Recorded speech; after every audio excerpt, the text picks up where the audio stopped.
No one's talking about this. No one is talking about this. And I've waited a couple of days now.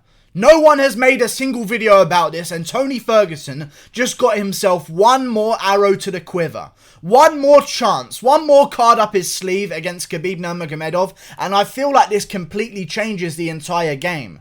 Recently, we've heard that the coronavirus is messing up a bunch of events, but the Khabib versus Ferguson will still happen, regardless if there's a crowd or not. Whatever they have to do, they apparently will make Khabib versus Ferguson. You know what that tells me? This is probably going to be happening in an empty arena. And if it's not happening in an empty arena, and Dana White kind of joked about it being in Saudi Arabia as well, which I could see being in an empty arena, but by the time the coronavirus gets to May or April, which is when this fight is, we don't know what level it's going to be at then, so I wouldn't risk going to another country. I would maybe just look to do it in the US, but find a very specific way to get this done. And I feel like that's what the UFC is going to be left to do. They're going to be in a situation where they're either in a fanless arena somewhere around the world, or they're in the Apex facility for the Contender Series and the Ultimate Fighter.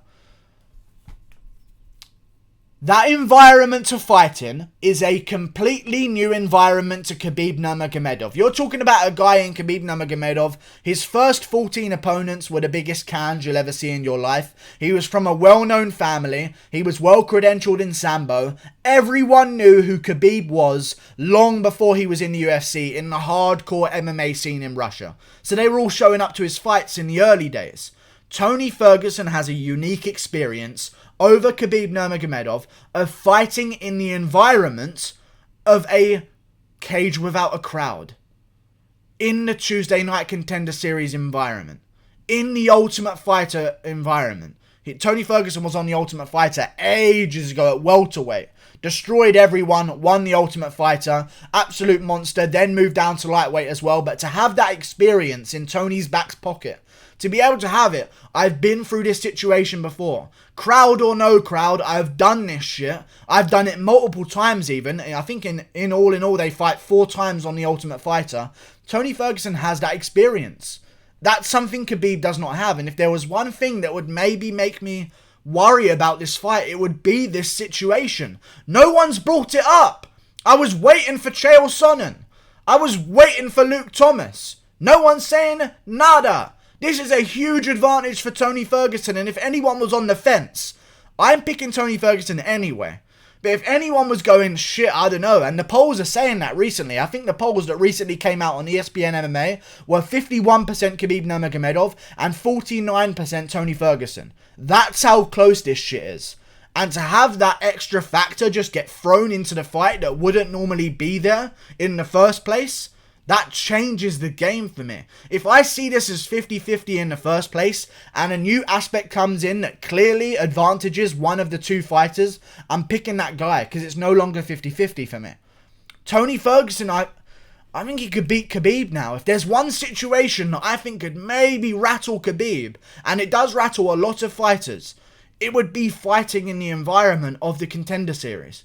Fighting in the environment of the Ultimate Fighter. Fighting in that environment where there's no one around. You can hear your opponent breathing. An empty arena. Nothing whatsoever you can hear other than the fight. You can hear every punch that lands. You can hear the slap of every single kick. I tell you, man, it's a different environment, and Tony Ferguson has all the experience and unique experience. 95% of the fucking UFC roster doesn't have this experience. And Tony Ferguson has 4 fights in the Ultimate Fighter. Even guys on the Ultimate Fighter don't have that level of experience, because only a small percentage of those guys even win and actually have 4 fights in the Ultimate Fighter. A lot of them get knocked out after 1 or 2 or 3.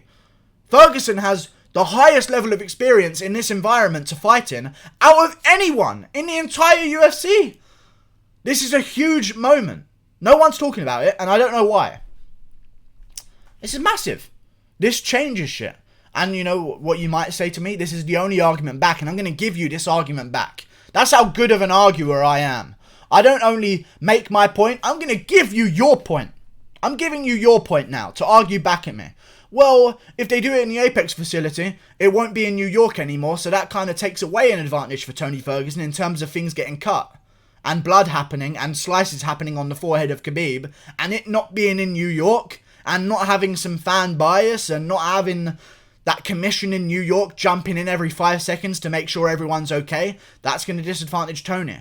I understand that, but if you were one of the people that was picking Tony Ferguson because of the fact that this was in New York, and you were riding on the odd advantage of there potentially being a cut that gets stopped the fight completely, now that you've had that taken away and you're swaying back towards Khabib, I give you this one right back. Sway back towards Ferguson. It makes things way more interesting. This is a real good situation for Tony Ferguson because, listen, Chael Sonnen's spoken about this situation before. The Ultimate Fighter is the best experience to get. If you can learn to fight with no one around, you can fight with everyone around. And I know that sounds crazy. And it sounded crazy when Chael first told me. He just hasn't applied this to the recent... What just fucking floated in front of the screen just for a second there? Either way. And he hasn't applied it to the Tony versus Khabib situation as far as I'm aware. But if you can fight in front of no one, you can fight in front of everyone. It does not go the other way around. And we saw it at UFC Brasilia. Guys, I mean... We waited for the feature fight for a finish. Performances dwindle in that situation. That arena with no people in, let's not forget, must be freezing cold as well. The silence. You can hear people whispering. You can hear your fucking parents and your fans, the few of them that are allowed to be there, talking in a distance. Unique advantage for Tony Ferguson. I'm picking him to win.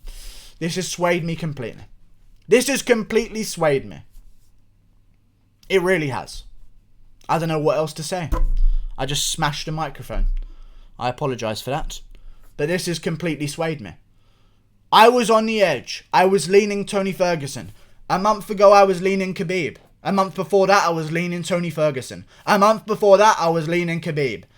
This one just kind of weighed it down a bit too much on the old seesaw. We're no longer like this. Now that I've got this information, that the UFC will probably be having a closed-door event for UFC 249, whether it happened in Saudi Arabia or not, because sooner or later, if the coronavirus keeps spreading like it is, listen, we've got to wait till May for a cure from Japan. If you haven't looked that up, by the way, look it up.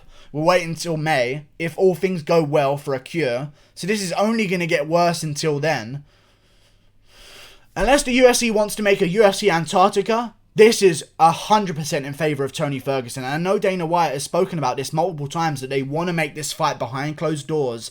And they may even do a one-fight main card, where you just buy this fight to save them numbers and to make it so that they can have a very small gathering of people.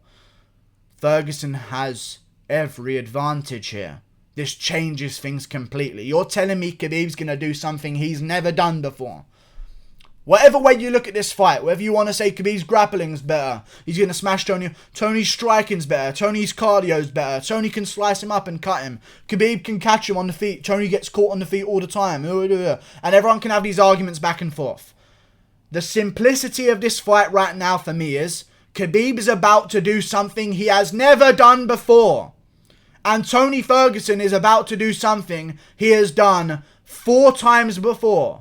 Not once, which would already be an advantage, just doing it before. Not twice, not 3 times, 4 times before. Maybe 3. I'm actually not sure of the layout of The Ultimate Fighter. But either way, that's enough for me to put the nails in the coffin of my own channel and get the hatred from Khabib fans that I've been asking for so long, to say that Tony Ferguson is going to beat Khabib Nurmagomedov at UFC 249 if I am correct in my theory. That and I believe this is going to happen. I'm sure we're all on the same board here, on the same boat here. We know this is going to happen behind closed doors. It can't happen not behind closed doors. The fact that the UFC has said that they might even to joke about it, there's some level of serious. Dana White is very careful with his words. He won't joke about something that will never happen. You know? He will joke about something if it's a small possibility, or if it's a possibility in general, but not one that he wants to say for sure.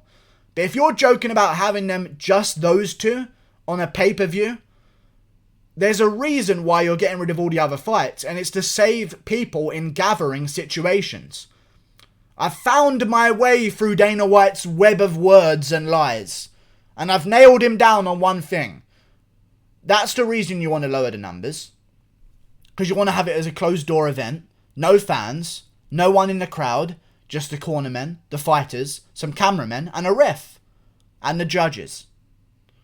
And Ferguson has every advantage in the world under those rules and implications. Goodbye. Like and subscribe. Thank you for watching. Click that button there. I'll see you later.